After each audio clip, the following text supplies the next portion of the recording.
السلام علیکم دوستو. دا موبایل چې دی دا پرون ما واخیستو سمسنګ ګلیکسي A16. نو د دې قیمت زه تاسو ته وایم دا چې دی مارکیټ کې که تاسو دا اخلئ 8 جی بي ریم سره او 256 جی بي میموري سره انټرنل میموري سره نو دې قیمت چې دی هغه به تاسو ته 51,000 وایي، لیکن تاسو دا چې دی 50,000 ته راوستی شئ یا کم سے کم 50,500 پورې دا اخیستی شئ.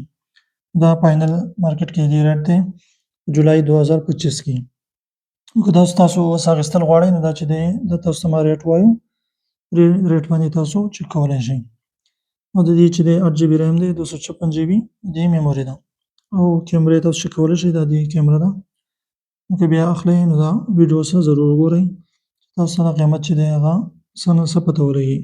او بله دا دې سره هېڅ هم نه راځي، نه اوس چارجر شته او نه اوس بل څه مایک وغیره هېڅ اوس هم نشتي، تش بس دغه یوازې موبایل دی او چارجر مایک وغیره به اوس خپله اخلئ.